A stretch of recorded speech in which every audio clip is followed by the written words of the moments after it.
All right, it's the day of New Year's Eve, and I know a lot of people are here today waiting for the big XRP price prediction, maybe even that $100 call at midnight. And I get it. This is the time of year creates a lot of emotion. But if you're here for fireworks, I want to be honest with you up front, and that's what this stream is not about. Tonight is about something much more important, what actually changed beneath the surface and why supply, positioning, and capital flow matter so much more than the calendar, and why markets usually move after pressure builds and not when everyone expects it to. So let's slow this down, cut through the noise, and talk about what actually matters going into 2026. I'm going to be hopping into the live chart. I'm going to be hopping into all the ETF inflows like we do every single day. And then I'll cover all the new news that's come up today because we do have news coming into the beginning or end of this year, going into the beginning of next year. But we're going to talk about what's actually important. So, and then after I get through all of the information, I'll hop into the chat and we'll do a live Q&A. I address every single chat. The chat is the lifeblood of the stream, so make sure you keep it going. All right, so let's go ahead and without further ado, I will hop into the chart and see what we're dealing with today. So moving into today, we started up here right around the $1.87, and we have done nothing but a sell-off. This is end of year selling. Again, we've talked about this ad nauseum. Tax positioning, people taking losses, strategic losses, so they can balance their balance sheet and get the optimal amount for their tax returns. And a lot of times they'll sell at that loss at the end of the year and then turn around and buy back in at the beginning of the year just so they can take that realized loss on their taxes and then hop back in starting at the beginning of the year. So we will see a lot of buying. I actually saw a thing on X too. And again, you can follow me on X at Longview Crypto. I actually saw a thing on X that was showing whale selling today going into the market. So again, that's to be expected. It's tax positioning. And again, you can see a sell-off in the entire crypto market today for the most part. I mean, there's a couple things that are doing okay. Solana's up 1%, XMR is up, 0.7%, XTC's up 1%, but everything else is taking a 3 to 4% hit. Algo's down 4, HBAR's down 3, XRP's down 2, XLM down 6. So the entire crypto market is taking a hit right now. But if we look at what's actually happening with ETFs, let's take a look at what's being removed. And I see you guys coming in the chat. I'm going to address every single comment when we get through all the information, just like I always do. I'm not avoiding you. So currently, yesterday, Franklin Templeton had 113 million XRP held in their trust. As of today, as we refresh it, see what they have, they're now up to 116 million in trust. So additional 3 million for Franklin Templeton. Grayscale was at 121 million. See if they've increased. They're up to 122 million. So Grayscale added another million. Canary Capital was at 175 million. And what happened here? Why did it move it on me? I hate when it refreshes the page and it moves the number I want to look at. Where's that? There it is. Still at 175 million. So no change for Canary Capital. Bitwise was at 125 million. Let's see if they have any change today. 131 million for Bitwise. So additional 6 million for, additional 6 million for Bitwise. That's what I get for chugging a Pepsi before I start. And no change for 21 shares, but we did add, looks like an additional 20, well, not 21, additional 11 million into the XRP ETFs. Again, we recorded inflows. We have not had a single day of outflows since November 13th when the first XRP spot ETF went live. Institutions are behind it. We are on pace for 1% of the entire XRP supply to be locked up at the beginning of next month. Okay? And that's what 5 ETFs during a bad market. Okay. Again, I'm not a financial advisor, but when you see these things happen, again, breaking spot XRP ETFs just hit 30 straight days of inflows. XRP spot ETFs have now long 30 consecutive trading days, not calendar days, but 30 consecutive trading days of inflows. That's 1.27 billion in total net assets. And when we talk about what's actually being purchased by these institutions, we're not seeing it reflected in price because they purchase OTC, they purchase in dark pools, but the supply is thinning. And we have reports of that. Glassnode, is this the right one? No, that's not the right one. Here it is. Is this it? Here it is. Reports that Glassnode's reporting XRP supply hitting 8-year lows as whale accumulation defies the market exodus. So it said, let's go ahead and find the actual thing so we don't have to read through the whole thing for you here. Most important shift in XRP's market structure is the huge drop in the number of tokens held on exchanges. Glassnode data shows that XRP balances on exchanges have dropped to 1.6 billion tokens as of late December, down from 3.76 billion as of October 8th. That's a 2.16 billion tokens in less than 3 months. So 2.16 billion in billion XRP, not $1 billion worth of XRP, but 2.16 billion XRP has been removed from exchanges in the last 3 months.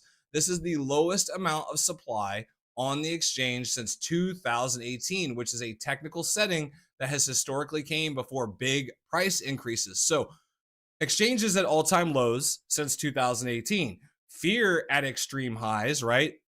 What happens, both of these things, if we look historically at XRP, when the market's in extreme fear, when supply is at extreme lows, this is bullish for XRP. I'm sorry, to me, it's a buy signal. And if we look, I mean, again, there's multiple sites showing this. XRP holds key support as exchange supply hits multi-year lows. Again, multiple people reporting this. We've looked at XRP scan. We've looked at the payments staying flat and maintaining. Let's refresh so we can look at it. We talk about the payments staying flat, maintaining with a small increase through December. Look at this ramp up from the end of September here. Again, this was December 21st, so December 20th, the week of Christmas, and it ramped back up, and we're over 1 million now.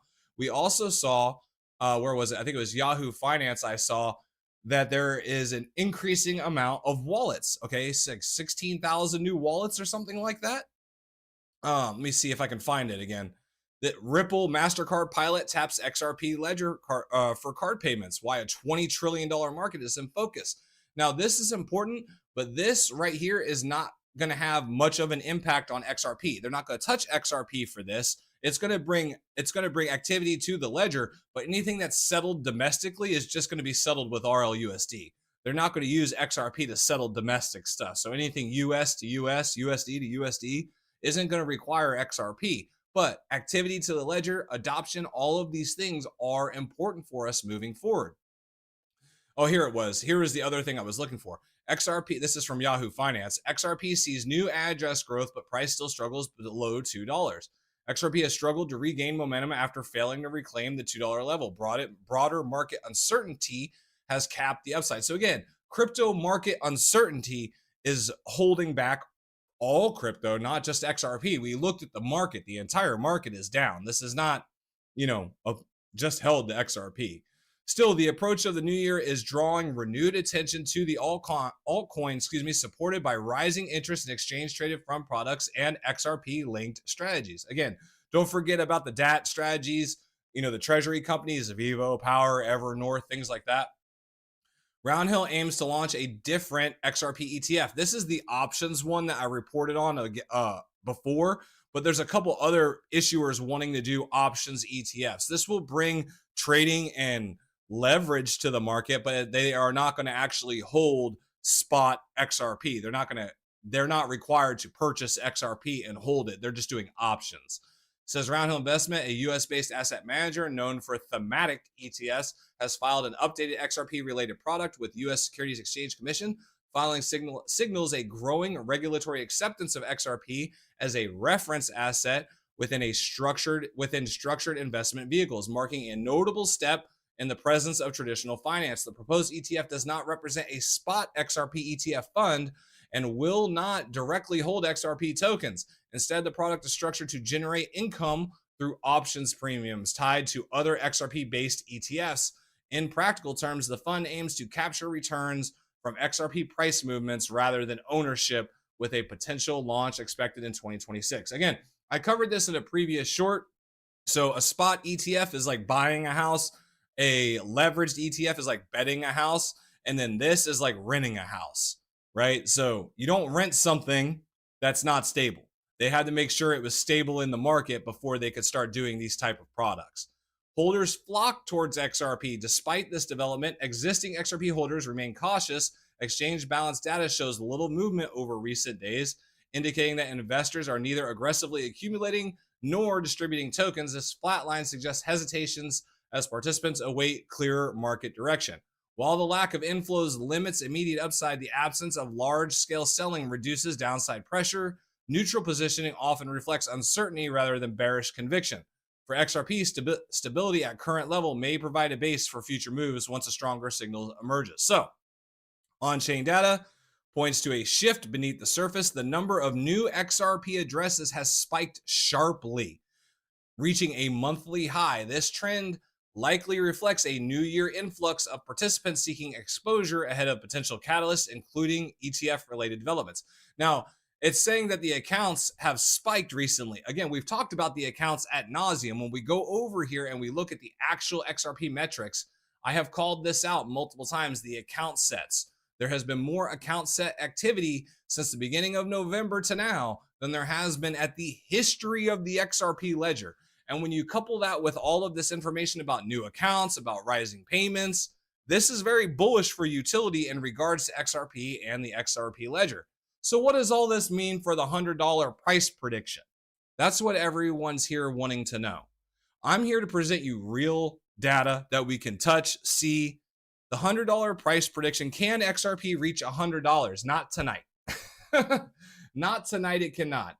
I never believed it would reach $100. I always said it was possible because we don't know the value of these technologies because they are not stocks, they are technologies. But we are not going to get a price appreciation until we have utility, till we have clarity, till we have a real use case for XRP and for other cryptos. Right now, they are all speculative assets. I know some of them have adoption, some of them have partial clarity, some of them have partnerships, and they're doing real things, but they're not being used at scale. Everything's in its infancy right now. A lot of this is test pilots, things just coming online. We haven't seen what this is going to do. It's going to take time to ramp up. This isn't something that's going to replace the entire system at the snap of a finger in a week or two. So is $100 XRP possible? Yes, I do believe $100 XRP is possible. Not today, but we're here for the long view. We're here for what XRP can be a year from now, 5 years from now, 10 years from now. If trillions and quadrillions of value come onto the XRP ledger and it is held up as a bridge asset, then of course $100 XRP is certainly a possibility. That's why I invested in it, truthfully. But I'm not going to sit here and give you a price prediction saying it's going to go to $100 tomorrow or next week. The fact that a lot of this stuff is dopamine, okay? I've said this before, it's a reward-based system. The YouTuber is given a reward of views and, again, money from people clicking in, things like that, for creating clickbait titles, for creating theories that create dopamine hits and bring you back. A hook is the number one thing you learn in YouTube, is how to hook people in, okay? That's the number one thing you have to learn. You have to give them a reason to watch your video. He came up with a hook that just kept re-hooking every time a domino fell, gave people dopamine, and now we're at the end of the rainbow, and that last domino is about to fall, and a lot of people are going to be depressed when they don't get their dopamine, and they're going to be angry with XRP. A lot of people have lost money. A lot of people think the XRP community is a joke. I was just watching Zach Rector's live stream yesterday, and it turned into a 30-minute bash Jake Claver and how Jake Claver lied and how I'm innocent in all of this. And, you know, I hate to, I'm not here to talk about anyone, but keep your private business private. Otherwise, it still looks like view clicking. Again, my opinion, not financial advice, but that is all the information I have for you. So I'm going to hop into the live chat. You guys have been awesome with the chat. Keep it going. If someone could let me know how many people are in the stream, I really appreciate it. And I'm going to go ahead and start answering every single one of these questions. D Money says $100 is incoming. I hope you're right. I don't think it's going to happen today. I know that the ball, I guess, at Times Square has 589 lights. I've heard about that a couple times. I think it's pretty interesting. I think that's a cool thing. And again, I would love to be wrong, and I will gladly sit here and eat crow tomorrow if it goes to $100 sitting on top of my stack of XRP laughing all the way to the bank. Again, I'm not selling it. I would be leveraging it, 20% of it like I've discussed in the past. But I would love to be wrong about that, but I'm not going to feed you guys the hopium. I want you guys to be here after January because I think we're going to get a lot of information in January that's going to lead to further adoption, further utility, further appreciation. Clarity Act, debt reclassifications potentially in January, liquidity getting pumped back into the markets in January. January is going to be a very, very good month for crypto, I believe, not financial advice. And again, everything in the stream is not financial advice. I am not a financial advisor. It is for educational and entertainment purposes only. I am working on my Series 65 to become a financial advisor, but not yet. So I still need to give you the disclaimer. Todd Madison said, good afternoon. Good afternoon, Todd. I saw you followed me on X as well. So thank you for that. I appreciate it. Hopefully you're getting the info. Matthew says, we know it's not going to 100, but seriously, will it ever? I kind of answered that. I do think the potential is there for it to go to 100, but we need clarity. We need to know what role XRP will fill. If it is truly going to be filled as a cross-border currency, or not cross-border currency, but a bridge currency for cross-border payments, and on top of that, we get, yield and AMM lending and all of these different things, it 1,000,000% can get to $100 XRP based on the value it's going to have to move. Those thoughts, those ideas are why I invested in XRP. Again, not financial advice, but I do believe that is a possibility somewhere down the line, whether that's a year from now, 5 years from now, 10 years from now. We don't know how every domino is going to fall to lead it up that way, but that's why we do our own research and diversify into products that we truly believe in. So when the price goes up and down, we're not affected because we're here for the long view. We're here for what it's going to be down the road. So hopefully that answers your question, Matthew. King Kong said, good afternoon, all. Appreciate you. Sir Charles is in the house with his 2 cups of coffee, as always. Sorry I was a little late today, too, guys. I had an appointment at 11 o'clock that ran a little bit late, so I got back late. Race Fan says, good afternoon. Happy New Year. I apologize ahead of time for putting some people into the outside wall with some of my comments today.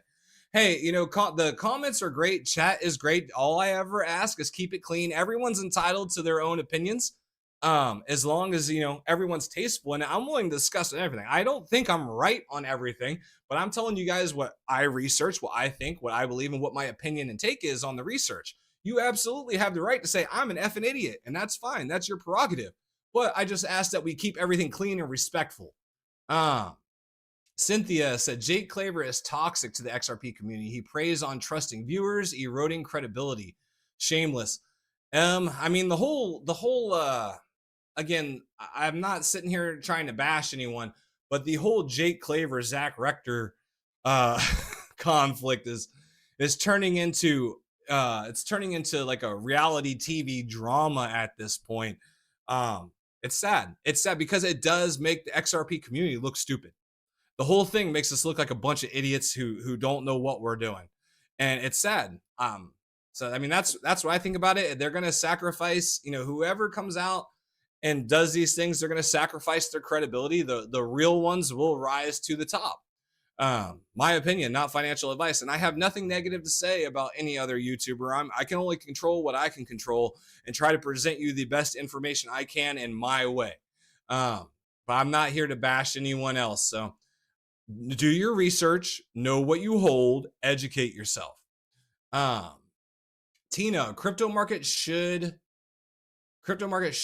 starting overnight January 9th, 2026. That's the truth. Crypto market should what? It cuts out there, Tina. I'm not sure what you're saying there. Hawaii Rider says, yep, the Jake Almighty was right. Look at the price go up. We know the price doesn't move on dates. But I have to address the reason I did it. The reason I'm doing this stream is we have to address it because it's a huge part of our community. The fact that I could sit here and just say 589 and everyone knows what I'm talking about because a lot of people think $589 is going to happen.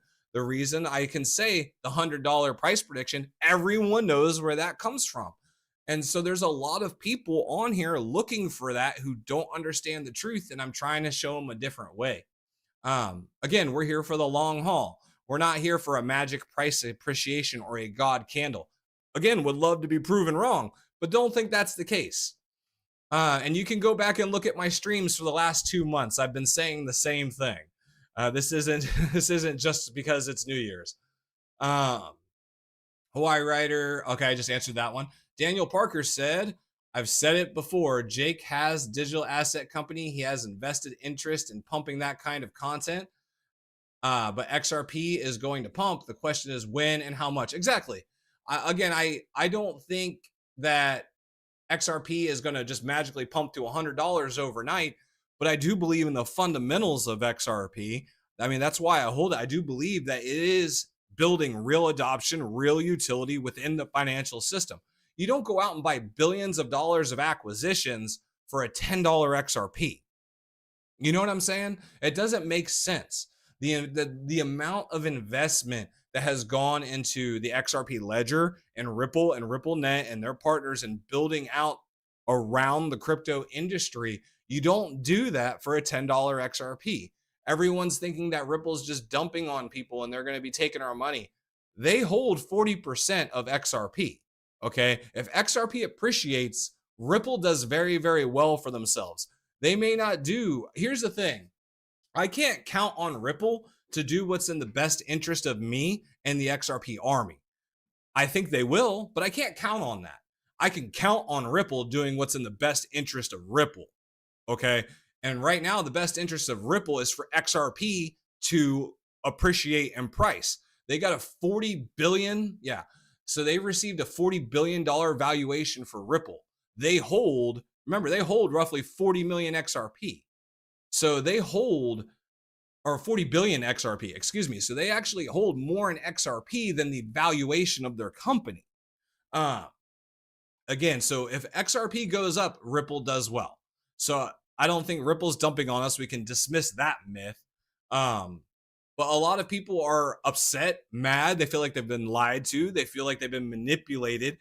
So we need to address that and hopefully shed a different light on XRP, the XRP army, and the XRP community so we don't look like a bunch of idiots. Again, my opinion, not financial advice. So I agree with you 100%, Daniel Parker. Hawaii Rider says, hopefully before we kick the bucket. We'll appreciate before we kick the bucket. If not, then my daughter will have to take over in my stead. Race fan says some didn't want XRP at 28 cents, 40 cents, 50 cents. These same people are now crying that they bought at $3 and now want $100 and mature. Well, again, I agree with you, race fan, but at the same time, a lot of them came into the crypto market not knowing what it was. They were sold a bad bill of goods by people who gave them theories and theses that did align. And when those dominoes started dropping, it reaffirmed the thesis and built up the dopamine and built it up. So it's a lot of people who did not know about crypto. Think about this. A lot of our country, I'm just going to speak for the United States. A lot of our country still has no exposure to crypto. 75% of our country has zero exposure to crypto. And the 25% of that do, 90% of it is in Bitcoin. Okay. So maybe 1%, maybe 1% has some exposure to XRP. So if price appreciates, that whole contrast of, they're not going to let that many people get rich. That goes out the window because there's not a lot of people truly hold XRP, but a lot of people who have come into XRP during the $3 with this, who have come in during this year, during the price appreciation up to the $3.66, the all-time highs, have come in with the domino theory from Jake or others, because there's other people who have, pushed similar theories. And that's been the expectation. So now we're getting to the end of year. So there's a lot of people angry with XRP. And if you guys want to come in here and rant about XRP, you can take it out on me. I'll tell you that, I'll tell you the truth about it and what I think about it and what I think it can be. Hawaii Rider says 8,500 people kick the bucket in our country every day. We could easily be one of those people. 1,000,000%. And I know that better than anyone. Again, 3 years ago, I was 38 years old at the time. I'm 41 now. But for those of you who coming in who don't know this story, at 38 years old, I had multiple strokes while I was asleep. I woke up for work and fell out of bed because I couldn't use my left side. I could have died in my sleep. It was that close. I've recovered a lot of it. I don't have as many physical residuals. Most of it's more mental. That's why you'll see me stutter on my words sometimes. So I was very, very lucky. But at 38 years old, I could have died in my sleep from a stroke. True story. I never expected to have multiple strokes at 38 years old. You never know what tomorrow is going to hold. You can step off the curb wrong, twist your ankle, and break your neck. I mean, I'm not wishing that upon anyone. But if you have that same vein of thinking, that means I could wake up tomorrow and something great could happen as well. You just have to have balance in it. You can't look at it as a pessimistic reality all the time. But if you're going to believe that something negative can happen, then you honestly have to believe that the opposite could happen as well. My opinion. So hopefully that gives you some positive sentiment, Hawaii Rider. There's 31 people in the stream. Thank you. I appreciate it. Raul, Brad, glad to see you guys in the house. Chris Ferguson's just said Levi just did his rant too. Who did Levi rant against? Was it about Jake or was it about Zach? Who are they ranting about? Daniel Parker said within 10 years, it will be a higher price, 1K plus, but not as fast as Jake says. I hope you're right. I hope it gets to 1,000. I just know it's going to go up personally. I mean, with everything that's happened in the crypto market and then looking back at history and what happened with the .com bubble, like there's going to be at least a few winners from this crypto cycle. And hopefully you saw the short. I did my list of the 5 cryptos that I think are going to perform the best in 2026 based on adoption and utility. Hopefully you guys caught that short. But I'm looking at adoption use case, and I do think we're going to see some real appreciation in the utility tokens. And if I get 1 or 2 of them right, I'll be very, very happy. Again, XRP is my largest investment because I think it has the largest return on investment. But I am spread out. I do have multiple cryptos. Let's see here. Damian Voss says, was good, Longview. I see XRP hitting $3 by Friday. Why market will try to capitalize on the investment? Well, I do think there's a good chance that at the beginning of the year we could see a slight run up. The beginning of the year, like the first week of January after everyone comes back from New Year's, because I think there's a lot of tax selling happening right now, people positioning for taxes. And then I think a lot of those people are going to re-enter the market as soon as the new year starts. Again, in my opinion, not financial advice. That's why I think we're seeing a sell-off now. And I think we may see a run up at the beginning of the year. That's what makes sense in my head, because I know they're selling for taxes, and I know a lot of people buy back in right after, because I know that's what my father did and a lot of his friends did, and what his tax consultant told him to do back in the day. So this is to be expected. Crypto Roger said, I just bought 400 more to reach my next goal. Good for you. Good for you. I assumed I knew what you meant. I hit the number of XRP that I wanted to hold when I did my last purchase at the $2.03 level. So I'm good right now. I'm going to stack more once I start getting more cash flow. Right now, I'm kind of strapped with the whole short-term disability thing. But what I would like to do, actually, one of the things I was thinking about once I do finally start getting some more cash flow is to create a channel wallet for us to follow, right? So we can talk about the different cryptos, and I can invest, a certain amount into each one and create basically a long view compute portfolio. Again, not financial advice, but something we can track for educational and entertainment purposes only, get our theories out at the beginning of the year and build a portfolio and see how it performs over the year with all the things we talk about, with dollar cost averaging, with diversifying, with research, right? Planning on the investment, not just buying something because it sounds good. I thought that would be a cool take, something I've been thinking about when I get a little capital together. Let's see here. So good to see you, Crypto Roger. Keep stacking, buddy. Keep stacking. Let's see where we're at here. Oh man, the chat's gonna skip on me here, I think. Yeah, it's gonna skip on me. So let me find out where I was. Crypto Roger, then Kevin. So Kevin's next. Okay. Where did Kevin go? You guys are blowing up the chat. I appreciate it. Let's keep it going. The chat is going great. I'll do a recap here for everyone who comes in. You guys are really blowing up. Let's see here. So Kevin said, good afternoon from Lakeland, Florida. Appreciate you. Appreciate you. Race Fan says, stop paying for content. That info you can find on your own. Stop watching reruns of Seinfeld and depending on someone else's info, and invest yourself. Use that money to invest. What are you talking about? Use what money to invest? I'm not 100% sure what you're talking about there. Araya says, Happy New Year's, everyone. Happy New Year's.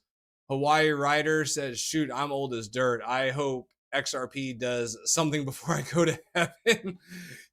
I hope it does too. I hope it does too. I've said it in a previous stream. My hope, my bubbly moment, if you will, for XRP is at $25. And the reason I set that mark when XRP hits $25, that means I made someone a millionaire. The first person I got into XRP, he would be a millionaire as soon as it hits $25. So that's what I'm hoping for. Let's see here. Brad said there's 42 people in the stream. Okay. Martin asked, is your favorite only XRP or do you hold other ISOs? So I actually just did this. Let me pull up this short for you guys. You can watch it if you haven't seen it real quick. Let me just find it. I just did a short yesterday on the 5 cryptos I think that are going to perform. I'll show it to you guys real quick as soon as I pull it up here. But I also believe, here it is. I also believe that I'll tell you my favorites. Okay, what I'm currently holding right now. Okay, I'm currently holding XRP is my largest holding by far. I hold Chainlink and HBAR. Those are 2 and 3. I also hold a little bit of XTC, a little bit of XLM, a little bit of Flare, Quant, Avalanche, Ondo. And again, these are smaller amounts. My big 3 are XRP, Chainlink, and HBAR. I've also picked up a little bit of Cardano and a little bit of Midnight because of the privacy layer. I'm focusing really, really, really on adoption, utility, and partnerships, something that has real world use case already being down the pipeline. If I'm going to take a risk on something that's not proven, it's going to be on like a dart at a board on a pre-sale thing. Like I did a pre-sale on Tundra and a pre-sale on Little Pepe, like where I would throw like $100 in. And if it turns into something great, I know it's probably not. Those are like lotteries. Those are like gambles. That's why you have to diversify, spread things out. If I put $5,000 into XRP, $1,000 into Chainlink, $1,000 into HBAR, 500 into Ondo, like 100 into a couple pre-sales, and then if a couple of them hit, I'm gonna make out. I'm gonna end up winning. So you have to, it's like the NFL draft. You got to throw darts at the dartboard. Do your research, narrow down the throws, right? You want to make accurate throws. But to me, when I was doing that, the biggest bullseye for me was XRP. So that's where I threw the biggest dart. You know what I'm saying? So that's how I look at it. Hopefully that makes sense to you. But XRP is my largest holding, and I really enjoy the community as well. I would like to transition maybe eventually into something larger. But really, I do hold a lot of different crypto. Crypto Roger says, I'm an effing idiot. Don't talk about yourself that way, Roger. That's not nice. There's plenty of people in this world who will talk bad about you. You don't need to do it about yourself. How much XRP should we hold at minimum? That's a different answer for everyone. Okay, so I'm so glad that I'm getting these questions because a lot of people are coming in here with the same questions that we see in those other streams. I'm not here to tell you what will be a minimum. I can tell you what I think as far as the price will, pop potentially do, but it's not about the long view, right? So my channel is called the long view or long view compute. All right. The long view thought process is there is no minimum amount. All right. You dollar cost average what you can, when you can, how you can, based on your research and what you believe in. Okay. If you want to know my belief on XRP, okay, my belief on XRP is I wanted to hold at least 10,000. That was my original goal in 2019 when I got into it, when I was throwing darts. And then I did more research, price appreciated, more research, price appreciated. I dollar cost average in over time. So right now, I started buying XRP in 2019 when it was 18 cents, I think. For those of you who've been around a while, I had to liquidate in 2023 due to a divorce and start over. And then I started dollar cost averaging. And again, I started over same way. And now it's at my dollar cost average is at $1.73. And again, I won't say how much I hold, but I will say that I got back to my goal. So It's a matter of dollar cost averaging. It's a matter of a mindset, having a plan, sticking to it, buying every day, or not every day, but buying a little bit every month. It should be, you do what you can. There's no set number. It, I'm telling you, wealth is a mindset. It's not about the money, because broke people will get money and they'll still make broke decisions and they'll be broke again. Wealth is a mindset. Rich people make rich people decisions. Broke people make broke people decisions. Okay.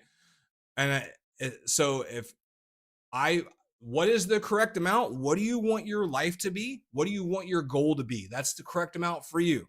You need to figure out how to climb that ladder, and we do it one step at a time.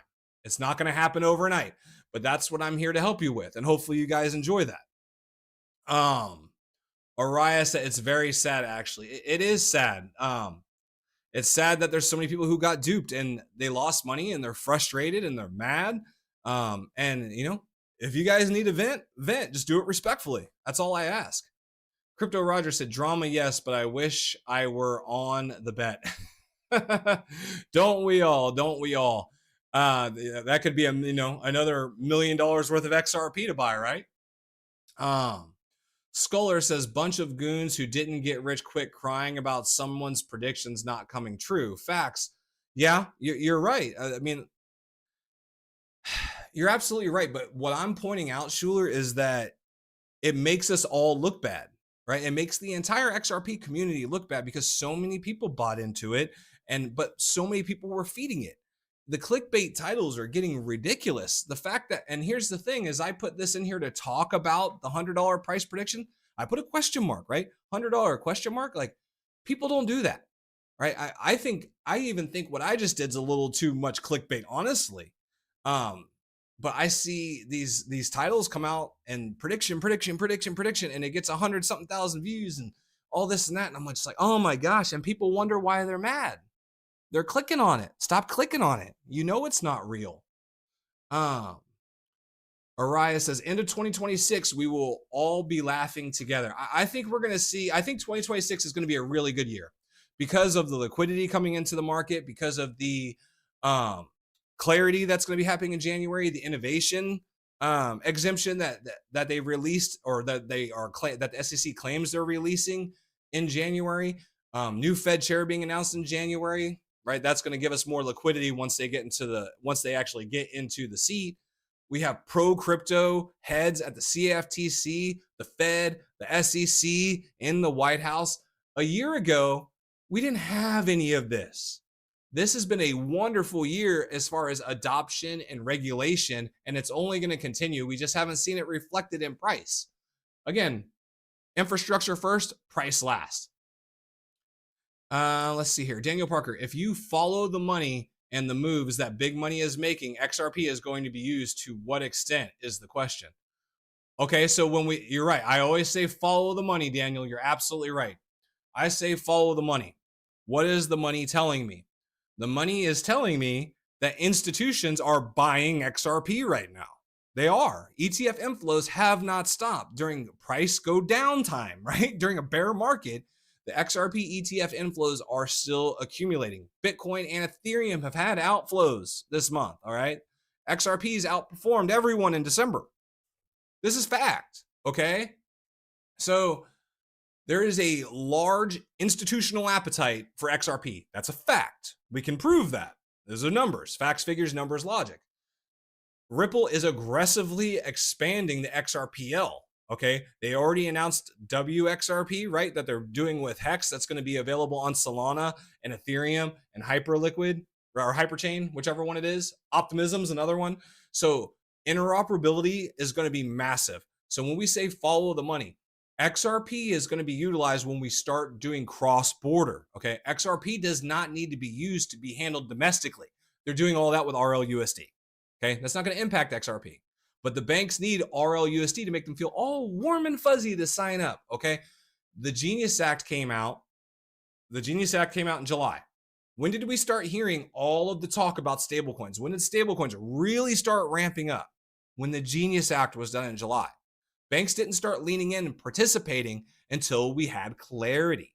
Same thing's going to happen when we get clarity on the rest of these assets.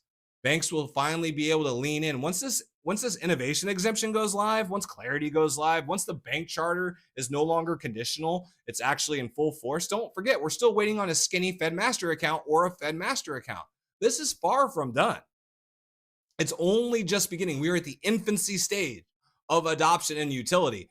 That like they're literally just how do I put it? Like if you got like think of it as buying a car. You just bought a brand new car, right? They haven't even taken it off the lot yet, let alone breaking in the engine, right? When you get a brand new engine, if it's a gas powered engine, you need at least 3,000 to 5,000 miles before the engine's broke in, right? You should baby it. Diesel engine, it's higher than that. Okay. It's going to take time. Banks move slow. It's not going to happen like this. All right. Let's see here. So hopefully that answers your question, Daniel. As far as what it's going to be, I think we'll get clarity and then we will know what role XRP will fill and we can better answer that question. Operation Buzz 589. Jake has reputation and clients to lose. What does Zach have to lose but a few YouTube viewers? The lawsuit has been settled. Zach should be careful in facing defamation suit himself. See, and this is, I mentioned it, but again, I was actually in the stream with Zach and told him multiple times. I was like, hey man, take the high road. Don't do this. He just went off on Jake. I ended up leaving the stream because I didn't want to watch it anymore because it turned into Zach doing a Jake bashing session. And yeah, he was fooled and he's hurt. I don't know what he was actually saying, look at what are their incentives? Well, I mean, what are Zach's incentives? He's got stuff to lose. Jake has stuff to lose. Everyone has stuff to lose. But it's turning into a reality TV show drama in the XRP army, this whole Jake versus Zach thing. But the people who are getting hurt are the people watching them. Unfortunately, it's you, it's me, right? It's the people who are trying to find something to understand and believe, and it just makes XRP look even more terrible. We need some unity in the XRP army again. I feel like the XRP army is getting divided. It's not a good thing. Schuler, even the 589 crowd getting stupid, only they will have to blame a bear next. Yeah. I mean, again, we're here for the long view. We're trying to break down these narratives. We're trying to pull open the veil because here's the thing. These narratives are based in truth. There is truth based. There are real dominoes that fall. That's why they, hook people, right? Get that dopamine hit. So they are based on truth, but we need to understand the realistic expectations and the realistic, properties behind building wealth. Warren Buffett said it best. He said, everyone wants to get rich. He said, no one listens to me because everyone wants to get rich fast. I teach people how to get rich slow. Right? Wealth is a mindset. It is not a number. You have to do it over time. You have to build it. Delayed gratification, vision. Michael said, I hope XRP goes as high as Bitcoin one day soon. What do you think? It's not going to hit 90,000. I mean, define one day soon. I mean, are you talking one day soon, like a year or two? It's not going to go to 90,000 in a year or two. Again, if I'm wrong, I would love to be wrong. I will be sitting here eating my humble pie with the biggest smile on my face you will ever see. It would take multiple quadrillions of value settling on the XRP ledger with XRP for it to hit a price of $100,000. And where is that value coming from? Now, I understand we have derivatives market debt. I mean, there is quadrillions of value out there, but is XRP going to get all of it? Are we going to transition everything to XRP in a year? In order for it to appreciate to a price, the value has to be on ledger. So we can track what value is going on ledger by what's being tokenized. That's why we follow tokenized real world assets. We follow ETS, what's going to be actually locked up in trust. That's why we focus what's going on with FX markets, what's going on with the repo markets, what's going on with liquidity being injected into our economy. These are the things that are going to pump money in and potentially make price go up. Okay. We keep track of what's actually happening on the XRP ledger. Are there new payments? Are payments increasing? What's going on with account sets? Are new wallets coming online? These are the things that we'll be able to see utility ramping up. And that's why I've mentioned multiple times in my streams, and I'll pull it back up here for you again because I think it's very important. I've mentioned multiple times in my streams that everyone who holds XRP needs to have XRP scan bookmark. This is going to show you everything that happens on the XRP ledger. Okay, we can see constant flows through December with some spikes as high as over 1.2 million. That's payments. If we go back and look at transaction types right here, I've been focusing on this account set activity. We've had more account set transactions, right? This is permissions setting up people on the XRPL. We've had more account set activity in the last 2 months than we have on the history of the XRP ledger. That does make me feel like something's about to turn on the XRP ledger for some kind of utility use case. What that is, we don't know. We can't see what particular accounts are being impacted right now, but we can see unusual activity on the XRP ledger. Something is building. What? We don't know. We have to take it with a grain of salt. That's why I'm not sitting here saying XRP price moon this time. We're following it. We're building it. We're studying it. We're here for the long view. A year from now, 5 years from now, 10 years from now. We want to create real, lasting, generational wealth that we can take with us and give us to our kids. My opinion, not financial advice. Hopefully, that's what you guys are here for. 49 people in the stream. I appreciate that, Brad. Raul. Hawaii Rider says, no kids for me, thank God. Life is hard enough. Can't imagine trying to pay for a little kid. I think it's $50K per year to give a kid a happy childhood. I don't necessarily agree with that per se. I mean, my child's a little spoiled. Don't get me wrong. She gets pretty much whatever she wants and she knows it, and that's my fault. I need to fix that. But I mean, I make before the strokes, before the short-term disability and all that, I made about $125,000 a year, and I live in the Midwest, or I live in Kansas City, low cost of living.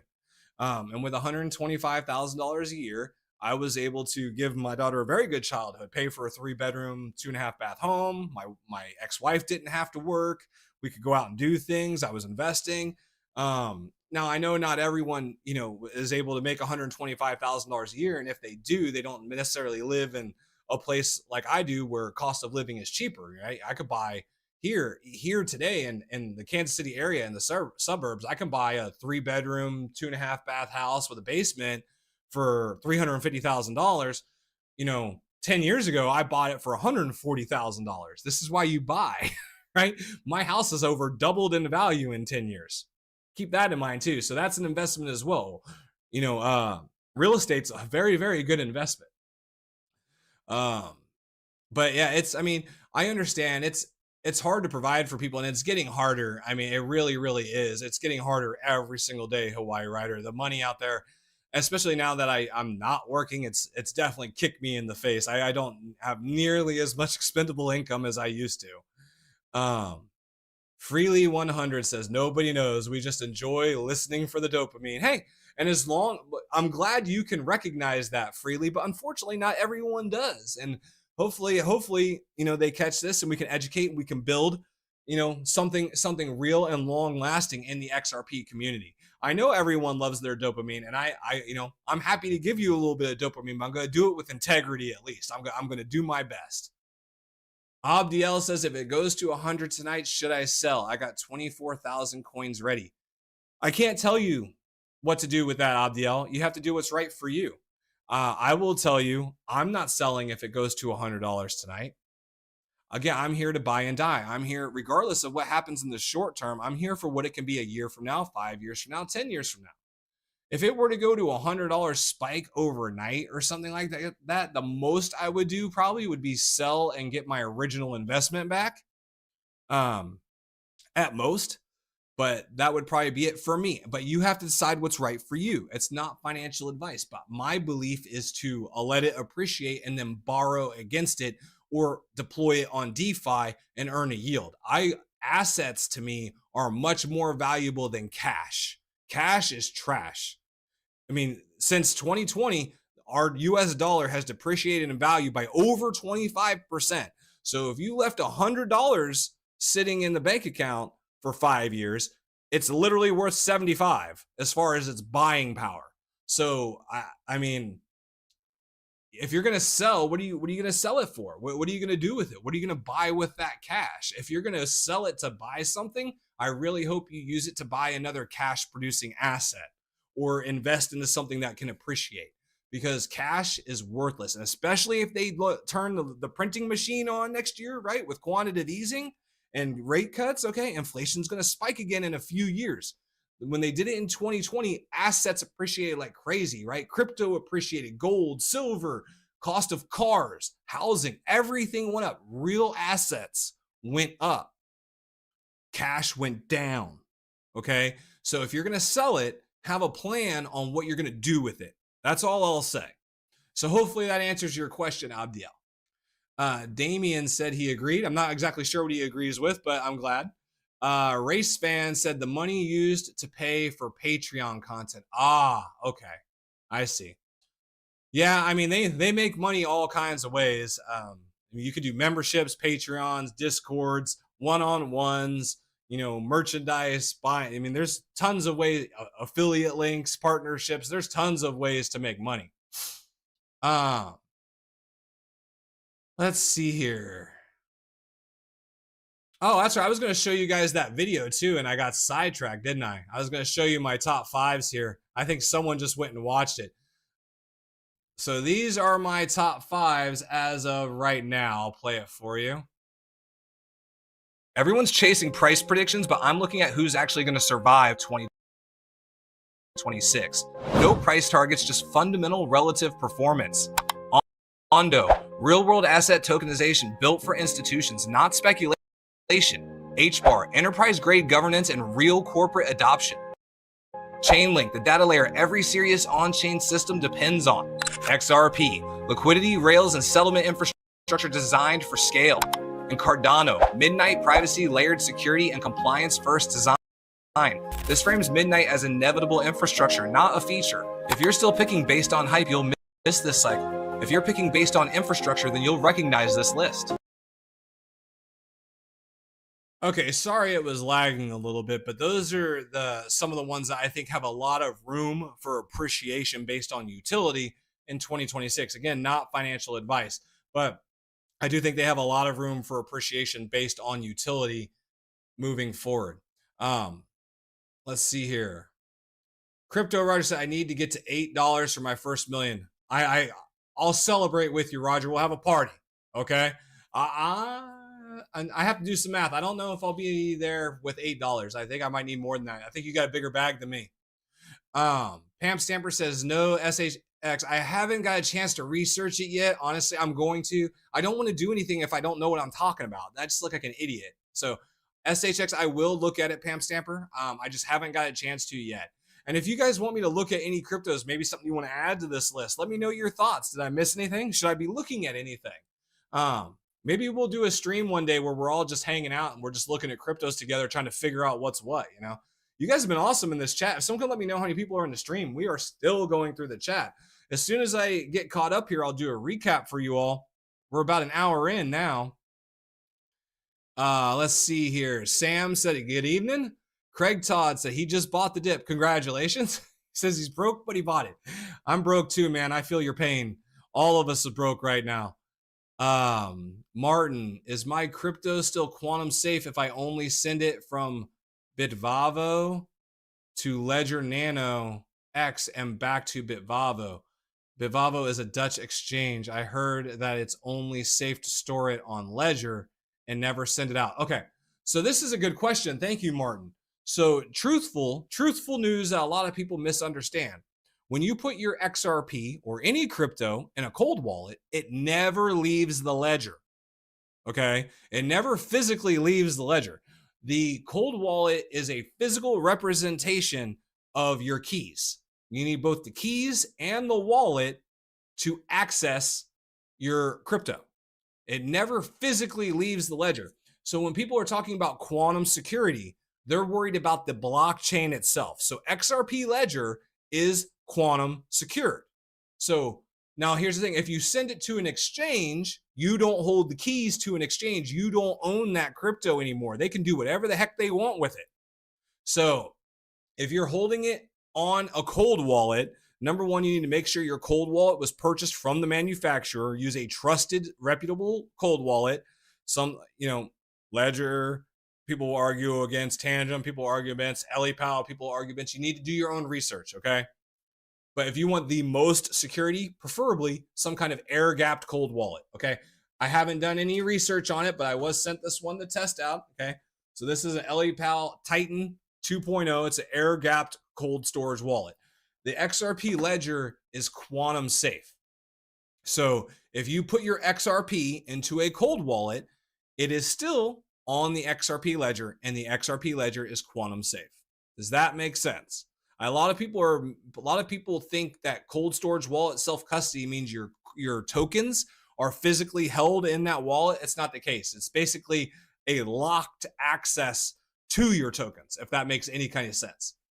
So hopefully that answers your question. But if you're going to hold your crypto, I suggest getting it off of an exchange immediately. Get it off of don't do a warm wallet either. We just saw a Trust wallet get hacked. So do a cold storage wallet. Make sure you do your research. Order it from the manufacturer. Don't buy a third party wallet. That's how stuff gets on there. Raul says, what is your goal on XRP? I mean, that's kind of a vague question, Raul. Are you talking about like my price goal, my personal goal, like my personal financial goals? If you're talking about my personal financial goals with XRP, what I would ultimately like to do, it's really become less about XRP and more about what I'm doing here, to tell you the truth. XRP appreciates great. I still believe in it. I'm going to make money. It'll help me, buy things and set up my family. But my personal goals for XRP is to continue building this community and continue working on my Series 65 so I can help other people get into this community safely. And because I do think it's going to be a large wealth transfer. I do think that a lot of people are going to miss this boat. That's why I'm doing YouTube, is because I want to get the word out in a different way. That's not hype boy crazy, because that's, I believe, hurting the community. I think a lot of people are going to miss the boat because they think we're a joke. And I want to try to combat that as best I can. So my goal for XRP is, as it grows, to continue to grow not only my YouTube channel, but my business as well. I'm working on my Series 65. I would like to be a digital asset advisor or digital asset consultant down the road. Because I think I enjoy talking with people and educating people and helping people. So my goal for XRP is to spread the XRP gospel and the crypto gospel and help create generational wealth for many people. That's my goal with XRP. It's a long way of saying that. Nitmit says there's going to be a dump after all this hype. I'm still buying and holding. I think we're seeing that dump right now. It's still going down. If we pull it up since we were talking, we're down to $1.82 now. I mean, this has been the sell-off today. So this is, sell the spike, right? Sell the appreciation. A lot of people thinking it. We're in oversold territory now. All right, RSI is down and oversold. Our support is 175. Now, I said when we were talking about this earlier in the week, I talked about, if we zoom out, the 175 level and a potential triple tap on that $1.75 level, right? Because we came all the way down once, all the way down twice. And now if we come down a 3-time, that's a spring-loaded shot. If it holds $1.75 again, it's got nowhere to go but up. Again, not financial advice, but from a pattern analysis, from a chart analysis, technical analysis perspective, if we tap this line again and start bouncing, that is a strong signal for an appreciation. Again, not financial advice, just minor technical analysis. But I think I do agree that we might have another dump today/tomorrow morning. Let's see here.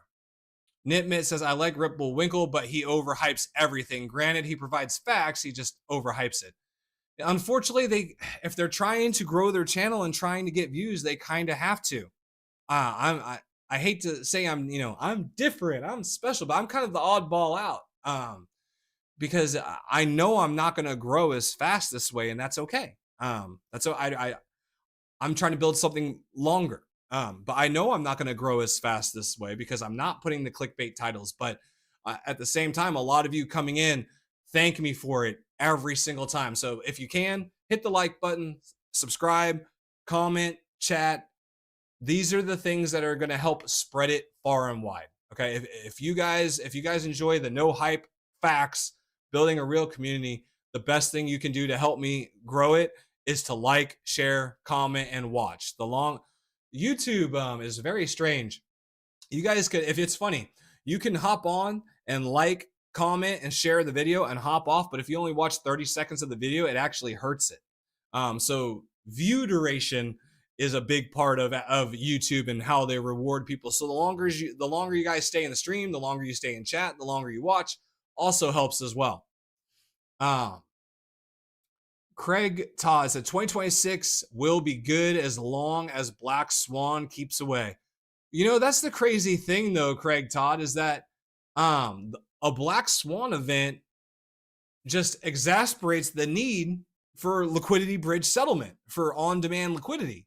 And that's what a Black Swan event is in the markets, is when liquidity dries up. I don't think we're going to have that because we have, a more crypto leaning Fed now with Trump putting in his new Fed chair. We're going to see quantitative easing come in, I think. Again, not financial advice. So I don't think we're going to have any liquidity issues once they start pumping the money. Sioux Fall says, I guess it really just depends on when you came in. For us who have been here for a few years, have seen a little more and are not so disappointed. You're right. Well, and that's true, Sioux Fall. So a lot of people who came in this year, all they have seen is the $100, $589, $1,000 XRP. That's all they've seen. That's all they know. That's all they've been exposed to. So yeah, they're disappointed now. They found out there's no pot of gold at the end of the rainbow. Resident, diversity in investments is good, but for you, what is the max number of different cryptos that you plan to hold, or do you not set a limit? So the way I look at it, again, not financial advice, Resident. The way I look at it, you need 4 pillars.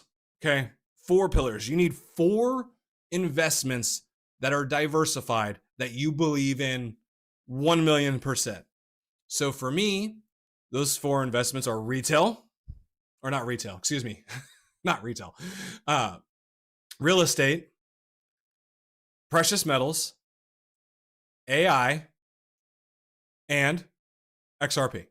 Those are my 4 pillars. That's so the way I look at it, again, my view, if I were to put 10,000, I'm just using even numbers, okay? If I were to put $10,000 into each of those and 1 or 2 did really, really well, and the other 2 did nothing, I'm going to be happy with that, right? We're throwing darts at the dartboard, but those are 4 that I highly believe in. So gold and silver, real estate, XRP. Now, as far as other things I hold, that's when you spread it out. So now I got a little more extra money. Say I got another $5,000. So I might put, a couple $100s in Ondo. I might put, a few $100s in HBAR, a few $100s in Chainlink. As far as like a diversified crypto portfolio, I would say find at least 5 projects you like, and you can weight them if you want. You can weight them, like, write it down on a list, rank them. Okay. Be like, well, I believe this one's going to do better than all of these. Okay. Well, then maybe put, 50% of your weight in that. And then the other 4 share the other 50%.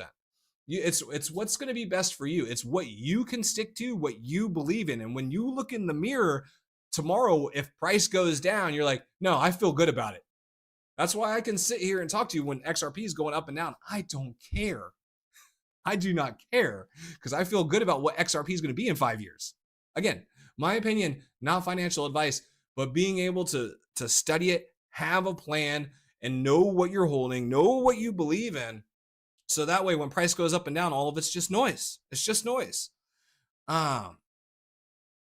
Sioux Fall says, Digital Perspectives, Brad and Zach pushed Ling 2. To be honest, I actually put money with them that I lost based on hearing them push Ling 2. I know they don't control it, but let's be fair. Yeah, I'm not. That's why I try to stay out of it, because I don't believe anyone's innocent. I don't believe anyone's innocent in the whole scenario. Zach's not innocent. Jake's not innocent. The viewer's not innocent.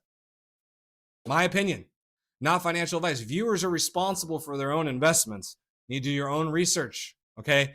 I'll be the first one to tell you that. I'm sorry you were misled. I know they can be very convincing, but unfortunately, that's sometimes we have to pay for a lesson. Believe me, I paid for several in my day. But we learn and we move on, and it sucks, but we learn how to do it better next time. And unfortunately, that leaves a sour taste in people's mouth when they come to find me. And quite frankly, one of the biggest reasons why I haven't turned on monetization. I love it when people come in here and say, "Hey, why can't I super chat? Why can't I do this?" Like, you don't have to pay me. I'm not getting paid yet. I mean, I could turn it on, but I want to build the community first. Again, that's just me. Um, Daniel Parker said, off topic, I have over 60% of my wealth on the S&P 500. Do you reckon I should sell and move into other assets or leave it there, as over the years it has always rebounded if there is a crash? Well, I mean, the S&P 500 has outperformed everything, it seems like, for over the course of the last, 10 years. And the the long view approach to crypto is that over, say like 30, or not just crypto, but the long view approach to investing in general is to dollar cost average over 30 years. And if you're looking at a 30-year scale, then yeah, price goes up with S&P 500. It has.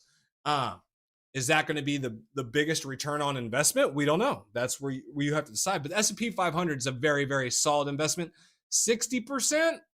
I don't know about 60%. How old are you? Again, not financial advice. But Daniel, how old are you? What kind of risk are we working with? Operation Buzz 589 said Sioux Fall 96. Read my comment on Jacob. Okay. 831 Link says, why do these individual channels piggyback off of another individual? What individual channels are you talking? Are you talking about me, or are you talking about Zach and Jake and all of those things? Because the community as a whole, I mean, YouTube in general, it's good to collaborate, to work with other creators to help spread your exposure, right? To get exposure to new viewers. As far as piggybacking off of other people, it's keywords. A lot of them use keywords. So you'll see, like, someone will do a video, it's very popular. Other YouTubers will see that video was popular, and then they'll do their own version of it. So what you're saying is piggybacking is really keyword optimization a lot of time. And the reason I'm discussing it, if it's directly at me, is because I believe it makes our community look stupid. And if you're new to this, if you're new to the stream and you're new to the channel, I am not saying anything I haven't been saying for 2 months. You can ask any of my regulars in the stream. And I mean, the fact I put a title to address the $100 narrative is not me clickbaiting it, but it is a lot of confusion that's happening in the community right now. And a lot of people want to talk about it. And that's what I'm here for, is to help create some clarity around it. Not financial advice. Hopefully that answers your question. 48 people in the stream. Nice. All right. Race fan says, my portfolio is XRP, HBAR, Ondo, Flare, Sui, Algo, and C-Spar. Okay. I mean, as long as you know why you're holding them. I do have some Flare. I don't hold Sui. I do hold Algo. I do hold HBAR. I do hold Ondo. Again, not financial advice. Pam Stamper said, I just opened up my trust. I suggest everyone look into one. It's another layer of protection, not financial advice. Protection is good. And I don't think, and you're absolutely right, and you're ahead of the game, Pam Stamper. A lot of people haven't gotten to that level yet. A lot of people are still dipping their toes in. But to have some kind of overhead protection, like an LLC or a trust or something like that, is definitely good for tax purposes and protection for sure. Same with whole life insurance. Like, I wish I would have learned more about whole life when I was younger. Anyone who has kids, for the love of God, if you can afford $3 a month, buy whole life insurance for your kid when they're born. It is the best investment you can do for them, honestly. Or if you want to go, a step further, when they're born, you can buy $100,000 policy, $100,000 whole life policy, and use that as their college fund, because they can borrow against it later and it still earns money. Whole life is, man, I wish I would have got into it a lot earlier. Again, not financial advice. But yeah, there's a lot of options out there for protection, Pam Stamper. Trusts, whole life, LLCs. There's all kinds of ways to do it. Race Fan said my C-Spar or Pam Stamper told Race Fan that his C-Spar or CSPR holding has disappointed him more than anything. Still holding, just stop buying. Um, a lot of people talk about CSPR. Interesting. I honestly don't even know what it is. I'll have to do some research. NATO Slayer said, why are people out here saying utility won't drive price? Okay. So people out there saying utility won't drive price is because they're talking about RLUSD activity. And I commented on this earlier, for instance, like the MasterCard pilot that's going on with Ripple and the XRPL, that's all going to be RLUSD. Anything that's settled within the United States isn't going to require a bridge asset. It'll just be USD to USD. We are going to start seeing XRP utility when it is used for transactions, when it is used as a bridge asset. We need clarity. We need clarity to happen. We need utility for these banks to come in. When we start seeing things like an RL yen, like an RL euro, like whatever, RL whatever currency, when there's other things to swap out for, that's what XRP utility is for. So we're going to need to see things, whether it's US dollars for Japanese stocks, US dollars for Dubai real estate, whatever. That's where XRP is going to come in as the liquid bridge asset. That takes time to build. We're just now starting this process. Right now, all the utility is stablecoins. I just did a short on it that over half of tokenized assets on XRP Ledger is RLUSD. Remember, RLUSD stablecoins, when you hear about tokenization of real world assets, stablecoins count as a tokenized real world asset. So over half of tokenized assets on XRP Ledger right now are stablecoins. It takes time. We're going to need more than stablecoins. Stablecoins bring them in. Stablecoins warm up the banks. They make them feel all warm and fuzzy. And then we can start pairing with tokenized other things like stocks, real estate, bonds, derivatives, debt, all of those things. So that's why people are saying utility won't drive price, because there's transactions happening and it hasn't moved the price yet. But most of those transactions do not involve XRP. They're not using it yet. We need clarity. NATO's okay. So I just answered that question. Derek Callis partners are huge and great technology. Not sure what you guys are talking about there. Rocky Cider, I'm close to retirement with 2,000 XRP, not look millions, just to pad my retirement. Okay. Hey, just, keep stacking. It sounds like you've been doing this for a hot minute there, Rocky. So, hopefully you probably got gold, silver, and everything else stacked in there. Sounds like you did it the right way. And yeah, if it appreciates, great. You think HBAR and Algorand will run together? I'm not sure if they'll run together.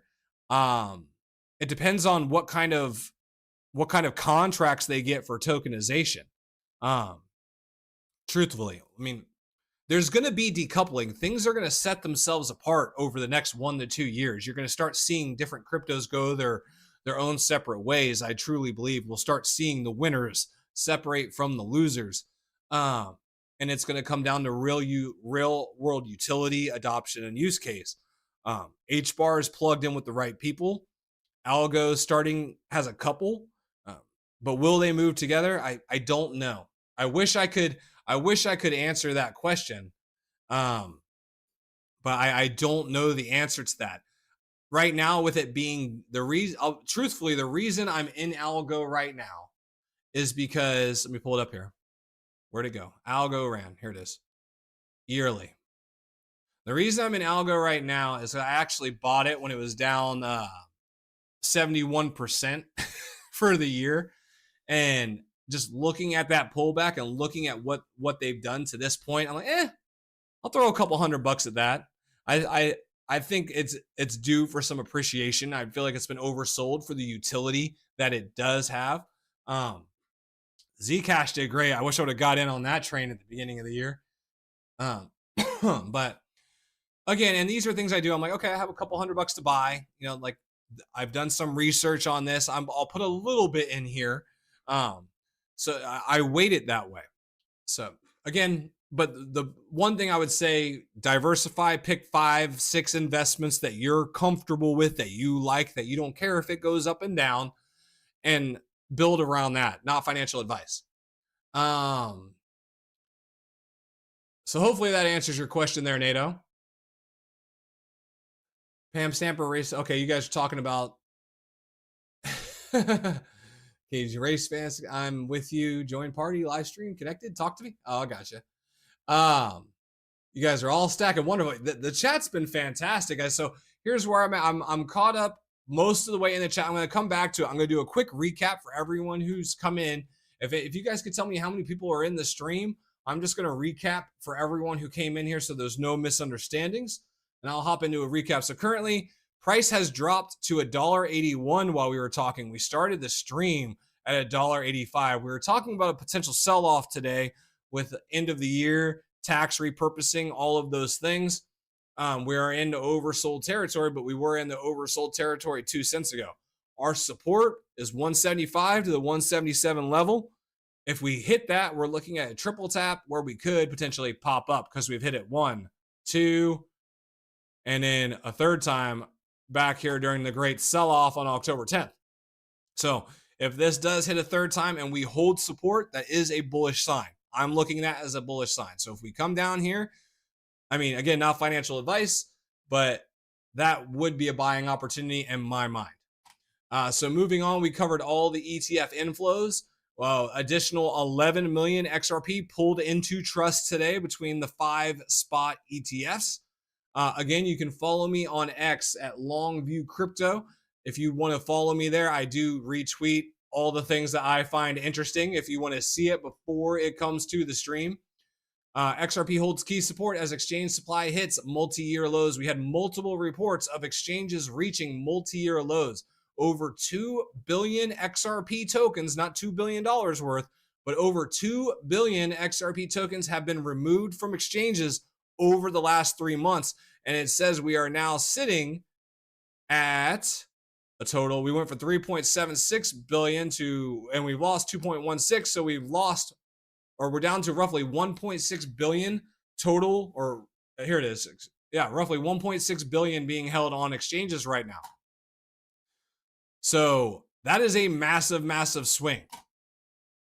Supply is tightening. ETFs are consuming. Supply is falling on exchanges. Ripple MasterCard pilot taps XRP ledger for card payments. Why a $20 trillion market is in focus. I covered this. We talked about how USD to USD is not going to move XRP utility. We need cross-border, right? We need to switch between things. This is good. It brings activity to the XRP ledger, which is good for, the more activity XRP ledger, the better. We're not going to capture all of it with XRP. And then we talked about XRP sees new address growth, but still struggles between $2. We've talked about how the XRP ledger has been ramping up over the last several weeks. When we look at payments, when we look at wallet creation, when we look at account set activity, everything is ramping up going into the beginning of 2026. 2026 is looking like something's going to turn on with these new account sets. Not saying what that is or what it's going to do to the price, but this activity on account set activity is more than has been done in the history of the XRP ledger. You can see that right here down the bottom. The entire history of the XRP ledger, and then this last little bit is more than we've seen in the entire history of the ledger. Something's being built. We don't know what it is. And then we also covered my favorite cryptos for 2026. Hopefully it doesn't lag this time. I'll let you guys watch it. Everyone's chasing price predictions, but I'm looking at who's actually going to survive 2026. No price targets, just fundamental relative performance. Ondo, real-world asset tokenization built for institutions, not speculation. HBAR, enterprise-grade governance and real corporate adoption. Chainlink, the data layer every serious on-chain system depends on. XRP, liquidity, rails, and settlement infrastructure designed for scale. And Cardano, Midnight privacy, layered security, and compliance-first design. This frames Midnight as inevitable infrastructure, not a feature. If you're still picking based on hype, you'll miss this cycle. If you're picking based on infrastructure, then you'll recognize this list. Okay, so streaming right now does not like playing videos while I'm streaming, but you get the point. Let's hop back into the chat, though. That is the entire recap. Let's talk to the rest of you who are chatting around in here. I see a lot of people talking about their favorite cryptos. That's awesome. Let's keep it going. Let's see. More Monkey Business 589 says, I believe something big will happen tonight. I hope you're right. I would absolutely love to be wrong. I'll be the first person to sit here and eat crow and be more than happy about it. Samora said, at least Claver keeps stuff interesting, wrong or not. This shit is fun. I mean, yeah, it does. I mean, it's a story, right? We're playing a story. It does keep things interesting. That's for sure. Artist Carter said, clearly clickbait. If you caught the beginning of the stream, you might understand it better. It's turned into more of an XRP hangout now than it has anything else. But again, we're here for what's going to be a year from now, 5 years from now, 10 years from now. We're here for the long view, not what the price says today, tomorrow, or next week.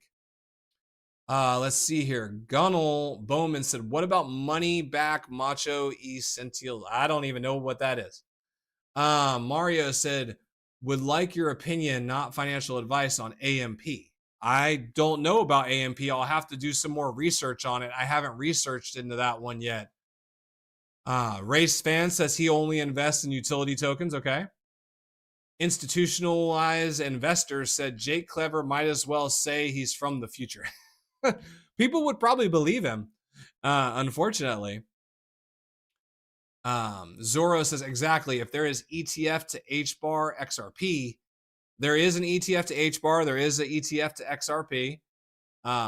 39 people in the stream said Pamp Stamper. Appreciate it. Zoro, maybe it's the best. Well, I mean, just because there's ETFs doesn't mean it's the best. I mean, it really, if you would have gotten to Solana in 2019 when it was $1, you'd been extremely happy. I made a lot of money on Solana in 2021. I did sell out of Solana. I bought some when it was at $7 and sold it at $250. I got out of that one. I sold that one at the right time. I should have sold all my XRP at that time, unfortunately, or not all my XRP, but all my crypto. That was November of 2021 when Solana hit $250. I sold it, and and then promptly after, everything else crashed. Let's see here. Let me catch up in here. All right. Institutionalized investor said, I bought some XRP today to try and help. Hey, you bought some XRP ETF today to try and help. Okay. Well, remember, buying XRP ETFs is not direct buying pressure on the spot asset, but you still hold it. So they will have to buy more XRP down the road. But the spot pressure is not from ETFs. ETFs are buying OTC, dark pools. Even when they buy on exchanges, they're buying OTC. It's not going to impact the spot price. Let's see here. Raul said, how can I talk to you? I'm not doing one-on-ones yet. You can talk to me in the stream. I'll be doing one-on-ones eventually. Once I turn on monetization, I'll also start unlocking one-on-ones for people.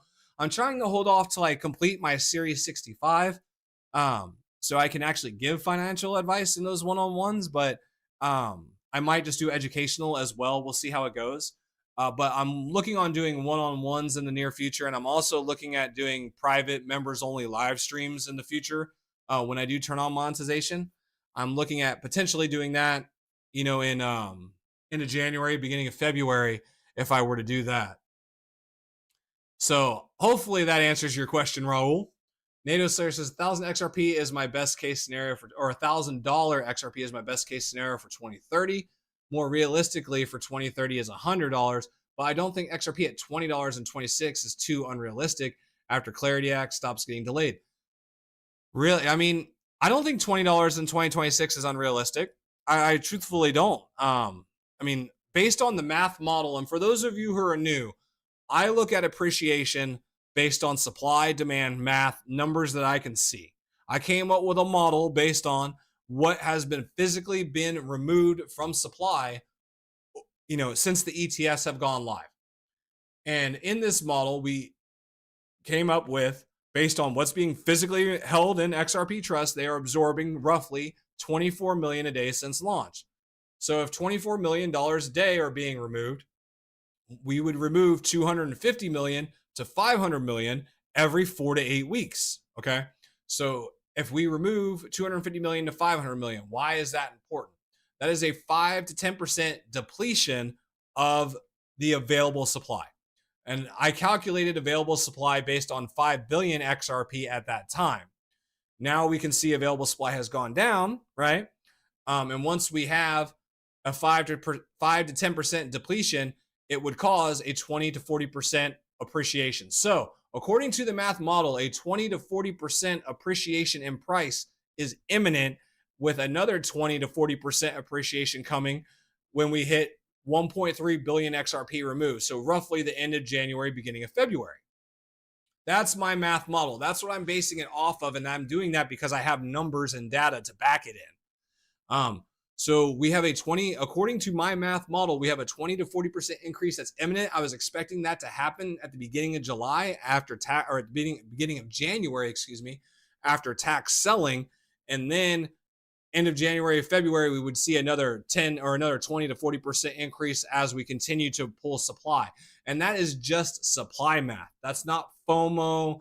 That's not utility. That's not adoption. That's just XRP being bought and traded in ETFs based on what's on, what we're seeing on exchanges, all of those things. That's where I'm getting those numbers. Institutionalized advice. If you buy the ETF through your HSA, is it triple tax deferred? Through your health savings account? I don't have the answer to that question. You need to ask your CPA on that one. That's not one I have for you. Martin said, so to keep the hopium up, are we going to get €6 before February? Well, I don't know what the transfer is to euro. I think we could see another new all-time high by February. That's what I'm leaning with right now. If we get if the ETFs keep buying, which they are, and we get our 20 to 40% appreciation, and we get a little FOMO, and we get some clarity, I think a new all-time high is possible in January, February timeframe. My opinion, not financial advice. What do I think about Flare? I think Flare is a great investment right now. Again, not financial advice. They are building stuff out specifically for XRP DeFi, and there is a lot of XRP out there held by major institutions that would love the opportunity to make money. They have something coming down the pipeline. I caught a stream with Flare on the Paul Barron network. There is a lot of money about to come into Flare, I think. So I do have a little bit of it specifically because in support to XRP, truthfully. So I did buy a little bit of Flare. I do think it has some upside as well. My opinion, not financial advice. NATO Slayer said, I can definitely see oil spiking because of geopolitical reasons like the Venezuela, Taiwan stuff. That would drastically accelerate the yen reverse carry trade, which could make XRP pop. It could, but there's also a very good realistic option for kind of like a soft landing reverse carry trade. That's why they started pumping liquidity back in the repo markets to ease liquidity problems. And when yen hiked their rates, the yen actually weakened to the dollar. They're in bad shape over there. Japan is going to be pivotal, but honestly, more about Japan that I'm excited about with XRP is that Japan seems to be all on board with building their economy on the XRP ledger. They're looking at doing an entire tokenized economy on XRP ledger in Japan. If we get one country to do that, man, if we could get the United States to do that and make everyone else follow suit, that would be big for XRP and the XRP ledger. But BlackRock and the powers that be are trying to, I think they're going to, man, it's tough. There's a lot of money floating around there. Follow the rich people. Follow the rich white man, as Chris Tucker would say. Follow the money. The money will tell you where to go. Look where big money is investing. Let's see. Man, I have to find out where I was in the chat again. All right, there you guys are. Okay. Souza said, laughing out fail, $100, very easy XRP and $1. Not sure what you're saying there. Beware of bizarre YouTube videos. XRP will not appreciate for the following reason. 47% of XRP traders are at a loss, just waiting for it to go up a little to recover and get out. We'll see. I don't know if that's right, but a lot of people are holding at a loss. You're absolutely right. However, you can also take the opposite view of your thesis there, Souza. I mean, every single time XRP has been in a place of extreme fear and has dumped after a sell-off like this, they have reached new all-time highs. So you can take history however you want. You can look at technical analysis. You can look at any indicator, and you can tell yourself whatever story you want to tell yourself. But this channel, I'm not here preaching people for the $100 XRP. I'm here preaching people that that's probably not going to happen. But fundamentally, XRP has not changed. All the positive news, all the positive adoption, everything that's happened over the course of the year, the ETF inflows, that doesn't change. It doesn't change when the ball drops tomorrow or tonight. That does not change. We are here for the long haul. If you think XRP is a trash coin, cool. What do you hold? What are you behind? Why? Let's hear. I'm here for opinions, but I want some real thought behind it. If you don't believe XRP, cool. Why? What do you believe in? Why? Have some thoughts. Gary asked, do you believe in the super cycle for 2026? No. I don't believe in the quote unquote, sorry, I hit my mic. I don't believe in quote unquote super cycle for 2026. I believe that the cycles are over. I believe now that we have institutional money involved, that these things are getting listed in CME, CFTC, right? Getting clarity, numbers of ETFs. There's so much money hopping into these right now that it's going to move more and more and more like institutional instruments. So I don't think we'll see a super cycle any more than we would see a super cycle in the S&P 500. Truthfully. Now, some cryptos will win and appreciate largely over the next couple years, I believe. But I think the cycles are dead. Personally, not financial advice.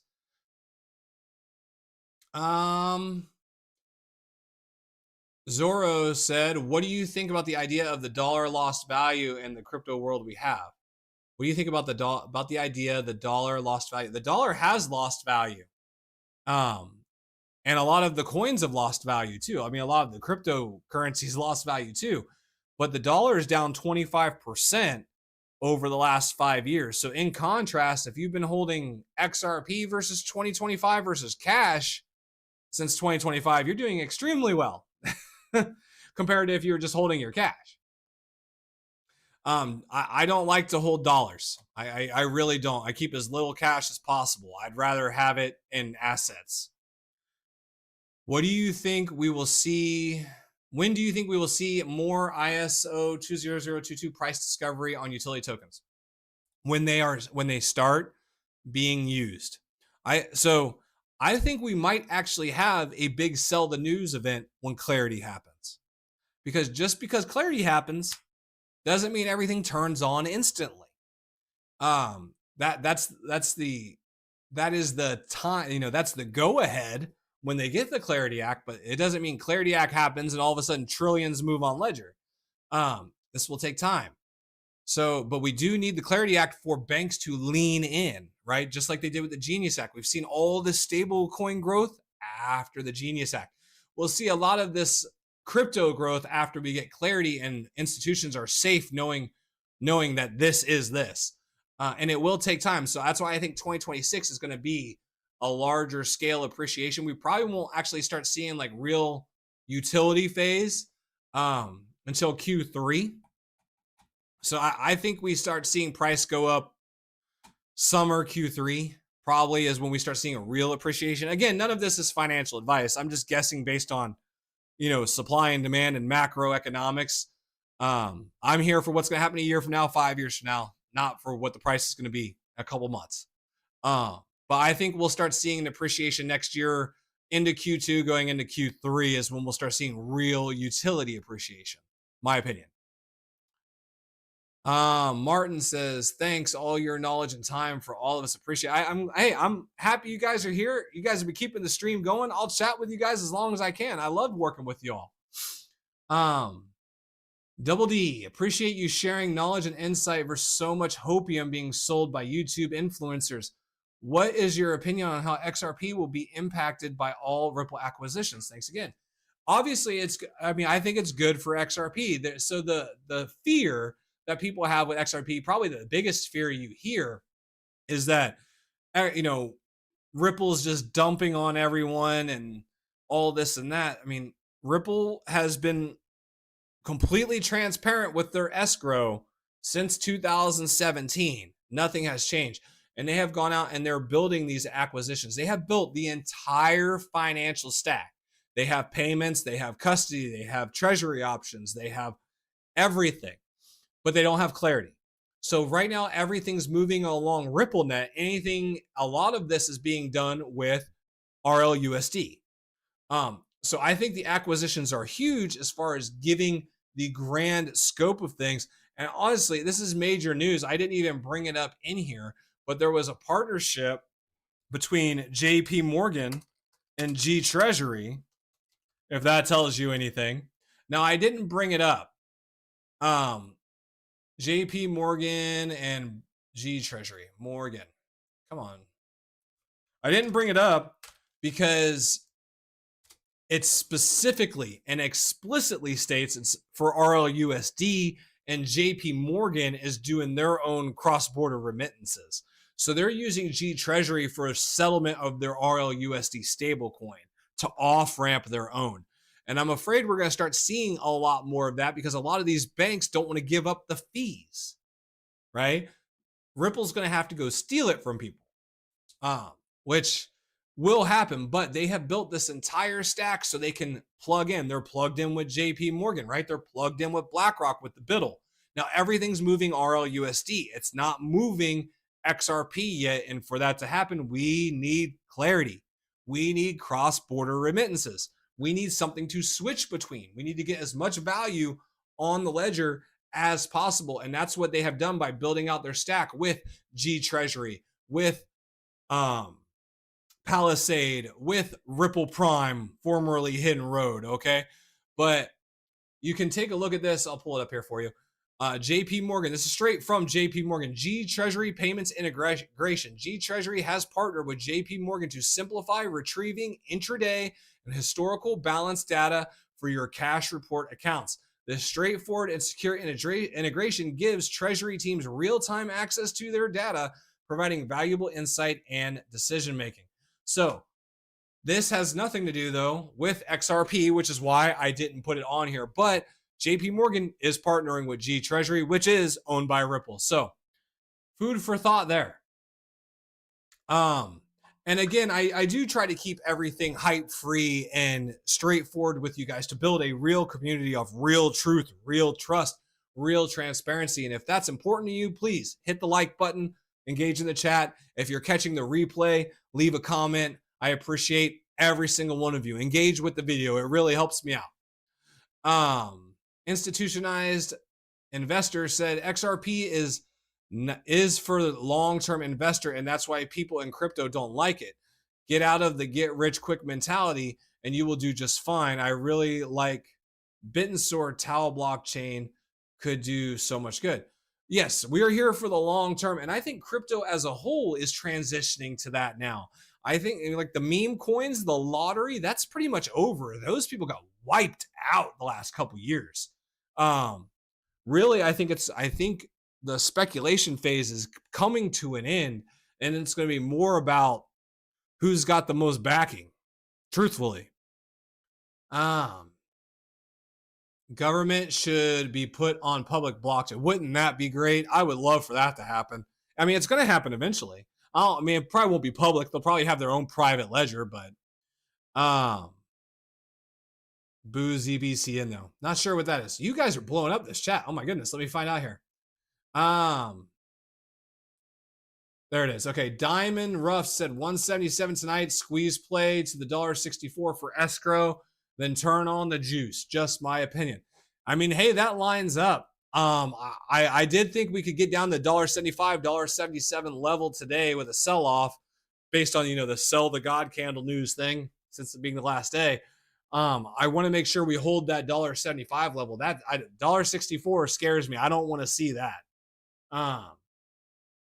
Race fan says he's not at a loss. I've been holding since 2020 and continue to buy. My average buy price is just shy of 90 cents.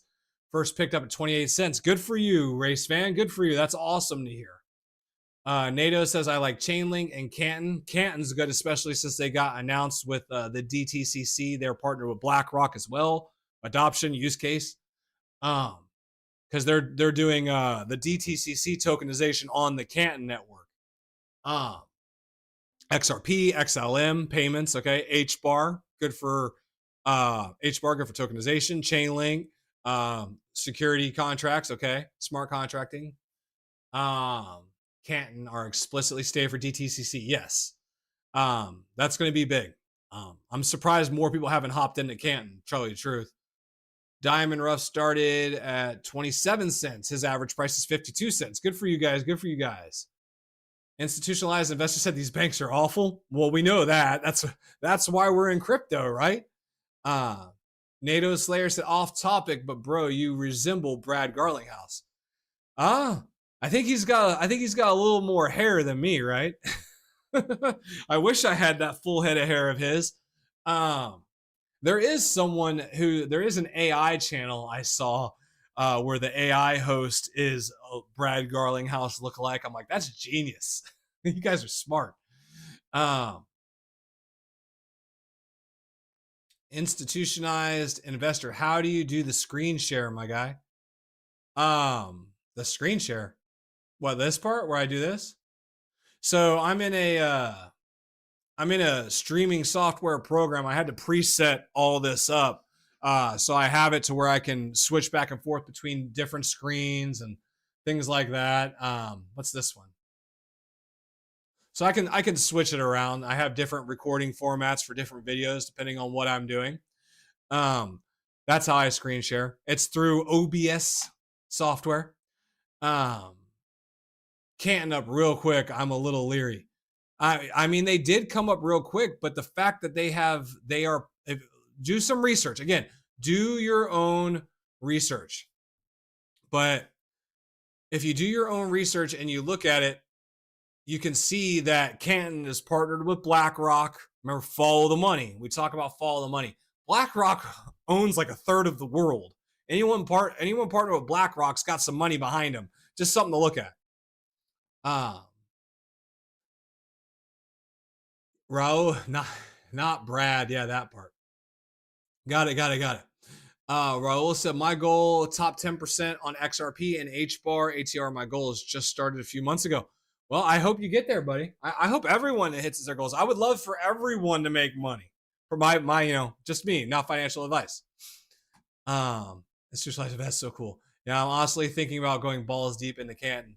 I mean, I'm waiting. I'm gonna get some. I'm hoping it stays low enough. I'm still waiting for some income. As you guys know, I'm on short-term disability, so right now I ain't buying anything else. I am tapped out on my buying. I'm lucky to be holding and not have to liquidate right now. But again, I'm in it for the long haul. So that's what we're here for. We have gone through the entire chat. I just now got through it. You guys are amazing. I've done a recap. I appreciate every single one of you. It was a great stream. The energy is awesome. We've gone almost 2 hours.